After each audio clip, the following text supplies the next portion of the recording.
Tonight we're looking at the fourth noble truth. And I think this gives us a good point to segue into a second list, which is of course the Eightfold Noble Path. The fourth noble truth has 8 parts. And because it's another list, we could do one path factor every night. Start doing series and get into our second series. The thing about the Buddha's teaching is it all connects. I mean, none of these things are really real. And so it's not like we're putting, I mean, many of them are not, many of these constructs are not real, not all of them, some are real. But the construct of the Eightfold Noble Path is one construct, and so it becomes quite complicated. Everything sort of melds into each other. So the fourth noble truth is actually the Eightfold Noble Path. But the first noble truth is knowledge of the first factor of the Eightfold Noble Path is knowledge of the Four Noble Truths. So everything connects together because they're concepts. And so it might seem quite complicated at times. It's important to understand that it's not really describing ultimate reality in many cases. These are constructs that the Buddha put together. So when we talk about the Eightfold Noble Path, we're talking about a means of organizing reality and organizing experience, and more importantly, directing it into a way.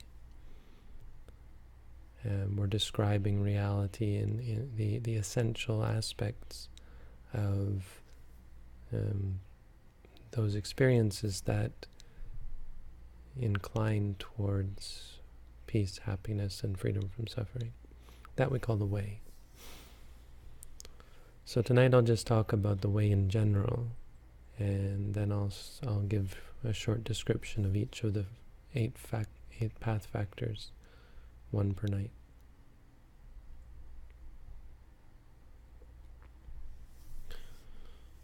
So we have the Four Noble Truths are laid out in terms of effect, cause, cause.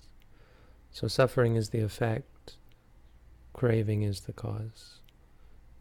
Cessation of suffering is the effect, the path to the cessation of suffering is the cause. Roughly speaking, I mean, it's the path is that which leads to cessation of suffering. It's not actually the cause, because cessation can't be caused, but it's what leads to the cessation experience. It's what causes the experience of cessation, you might say.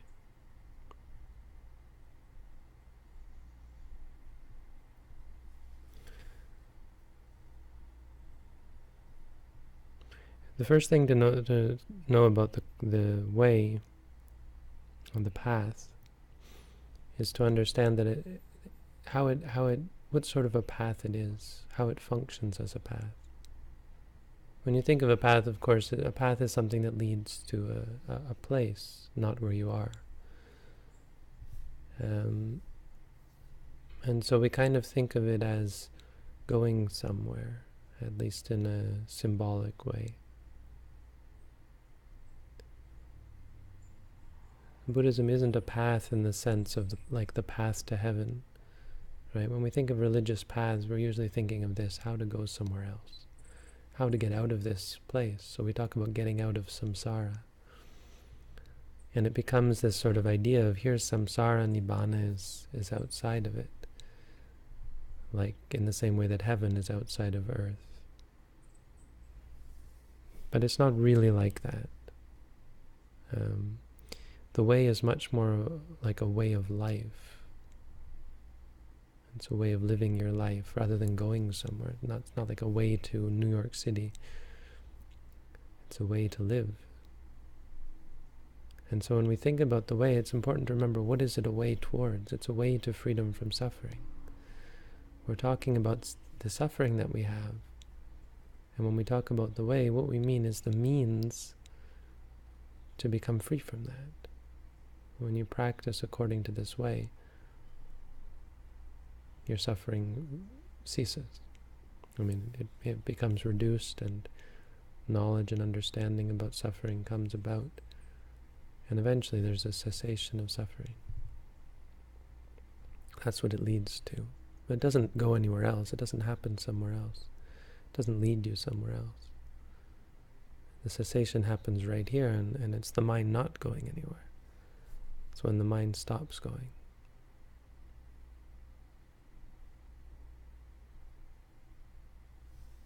The Buddha talked about the Eightfold Noble Path as the essence. He said, in whatever religion, it's one of the last things he said apparently, whatever teaching, whatever dispensation that you find the Eightfold Noble Path, in that religion you will find Sotapanna, Sakadagami, Anagami, and Arahant. You will find enlightened beings. Whatever dispensation does not have the Eightfold Noble Path, you will not find enlightened beings. This is important. It answers the question of whether all religions are the same. The Buddha was clearly of the opinion that no, they're quite different. We think of religions generally as being of a certain nature. So if you think religion is beneficial, you think that all religions are beneficial. And we tend to lump them together and say all religions teach people to be good. It's the corrupt or the corruptions of religion that are the problem.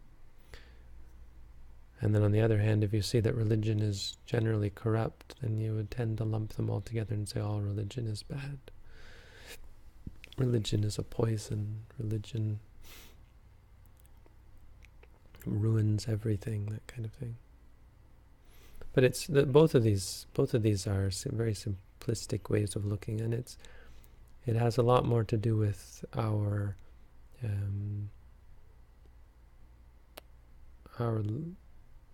sort of our desire to simplify, right? It's kind of you might say laziness. It's not the word I'm looking for, but we just don't have the energy to nuance our understanding of religion. I mean, it's much simpler and harmonious for us to just say, hey, you are of a different religion. Well, that's okay, because we know that all religions are good and basically the same. And that's fine. I mean, I think that's actually positive in a worldly sense. We accept that people's beliefs are their own, and in a general sense, it's what allows them to be social and connected to a sense of purpose and a sense of normalcy. So in a general sort of societal sense, that's fine. We get along with all religions. I think that's a good thing. It's very useful anyway for people living in the world. But when we talk about the truth, we have to call a spade, and all religions are very different. Some more similar than others. I mean, most religions deal with God, and so they tend to be fairly similar.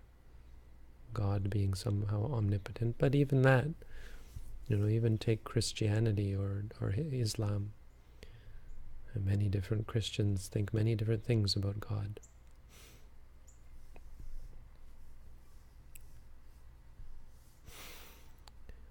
Buddhism is specifically a religion of the Eightfold Noble Path. That's what it is. It's nothing more. Anything else is perhaps useful and helpful, but ultimately ancillary, auxiliary, or even superfluous.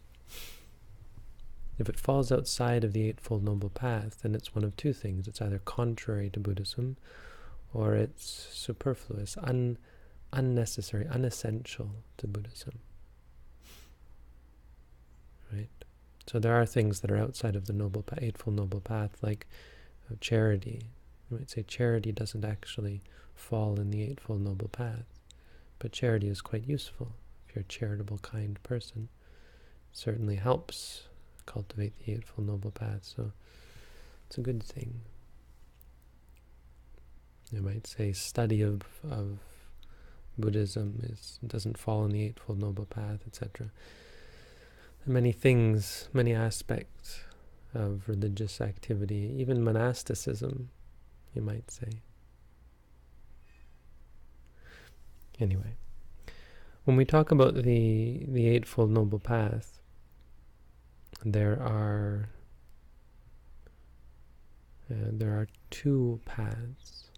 So it's important to understand what we mean by the Eightfold Noble Path. In Buddhism, there are two paths, and this is the sort of the orthodox understanding. There's what's called the Pubbanga Magga and the Arya Magga. The Pubbanga Magga is mundane. All of us are practicing the Pubbanga Magga. Every time we meditate, we're on the Pubbanga. Pubbanga Anga means belonging to, and Pubba means prior or preliminary. So the Pubbanga is that which comes before, that which leads up to the Eightfold Noble Path. You can think of it like the preparation or the training, right? Or like what we're working up to is like when you rub two sticks together for fire. The moment that it sparks, then you're on the path. Up until that point, you're on the preliminary path. So when we talk about the Noble Eightfold Path, we're actually just talking about this moment when you are on the path, when you're following the way, and because that moment is the moment before Nibbana. It's truly the path because it's truly what causes Nibbana. Up until that point, we don't know if we're going to get to Nibbana. You practice for days and days on end, still not sure. You still can't say, well, this path is going to lead me to Nibbana. Well, maybe not. Maybe you stop early. Maybe something gets in your way. So it's preliminary. It's not yet noble. You can't yet say this is what causes one to realize Nibbana, because it doesn't yet. It's leading towards it. And so it's important, it's necessary, but it's called the Pubbanga Magga, and that still involves the Eightfold Noble, the eight path factors. So these 8 path factors are preliminary. They have a preliminary aspect, and they have a noble aspect. I hope that's not too confusing, but it means when we talk about cultivating right view and right thought and so on, we usually mean in a mundane sense.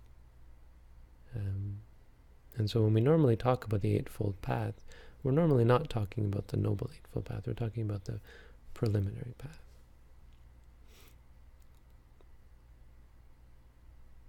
Okay? So the path has 8 factors. There's different ideas about, even the Buddha proposes different ideas about how these 8 factors interact. I'm not going to go into detail. I don't want these talks to be, this is just simple stuff. If you want more detail, there's lots of books written about this sort of thing. But, there's the idea that it goes in order. So you can say, hey, you need right view first, and it leads to right thought, and it leads to, and so on and so on. And the Buddha even adds 2 on the end. He says, well, right concentration will lead to right knowledge, which leads to right Samma Vimutti, which is right liberation. And then there's the idea that it goes in a circle. So when you get right view all the way down to right concentration, well, right concentration, when you're focused, cultivates right view. And so you see, well, it's actually a circle. And then there are small circles, like these 3 go together and they work. These 2 support this one, and so on. The path factors working together. And you can make it quite complicated. So I think understanding these 2 different paths is important. In the preliminary stage, you are working on the factors individually. Some factors you focus on more at different times. Mostly we try to focus on mindfulness. It's really the most important. But, right view. Sometimes studying will help clarify your view. Asking questions will help to purify your view. Practicing loving kindness will help to purify your thought, and so on. Right livelihood is something. When we talk about right livelihood, we're normally talking about the preliminary path. Okay, so I'm in wrong livelihood, I have to change my livelihood.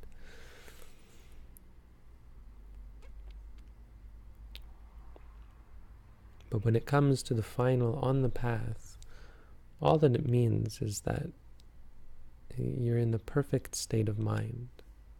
Your being, your essence is perfect. I mean, a person can go from being a murderer, a liar, a cheat, theoretically, quite quickly to practicing the Eightfold Noble Path. It's not likely, but it's certainly possible. Because it's actually just, the path is actually, it's just a mind state.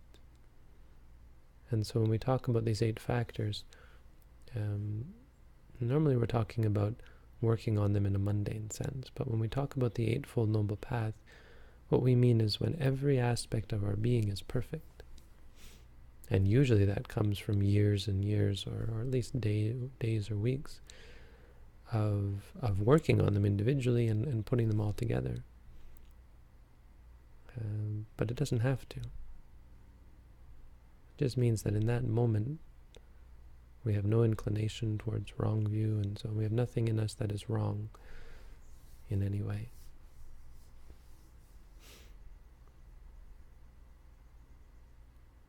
So I'll go through all 8 of these one by one, see how much. I don't know if I'll be able to talk a lot about them, but hopefully I'll have enough to give a talk for each of them. The last thing I'll say tonight about the Eightfold Noble Path is that it's basically organized into 3 parts, and many of you are probably aware of this, but if you want to simply understand the Eightfold Noble Path, we understand it in terms of morality, concentration, and wisdom.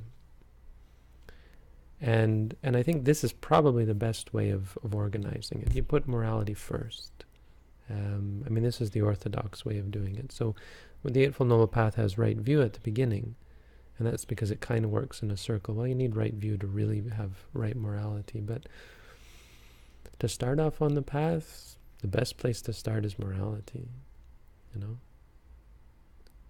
because what's gonna allow you to see things clearly is moral and ethical behavior. When you stop doing all, chasing after all the things that distract you and that sully the mind. And so when we study the Visuddhimagga, this is where he starts. He starts with morality. Because we have the Buddha's word, sile patitaya, established on morality. Cittang panyancha bhavayang, and then develops concentration and wisdom based on the morality. So the first 2 factors are wisdom, right view and right thought. Those are the wisdom ones. But they actually come at the end, really. In an ultimate sense, they're the goal. And they come when you're focused, when your mind is focused clearly. And so the focus aspects are right effort, right mindfulness, and right concentration. And those, of course, you can only be focused when you have morality. So those come from right morality, which is right speech, right action, and right livelihood. Right? So it starts with right speech, right action, and right livelihood. You put those together, and you'll start to become focused. And as you're focused, right effort, right mindfulness, right concentration, or right focus, these arise, and then you start to see clearly. And once you start to see clearly, there will be right thought and ultimately right view.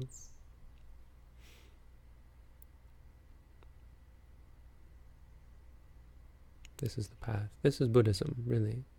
It's the core, the heart of when we talk about what do we do as Buddhists.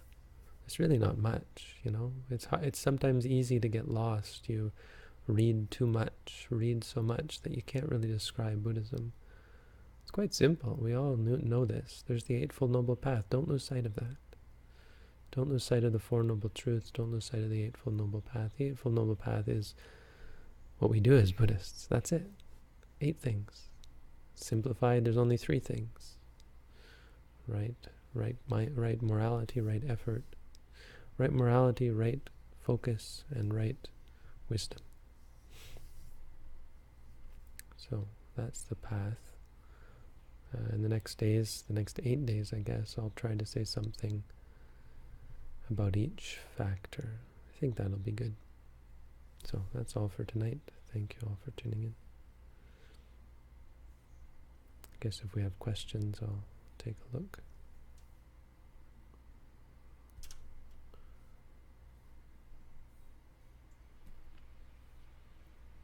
Two questions tonight.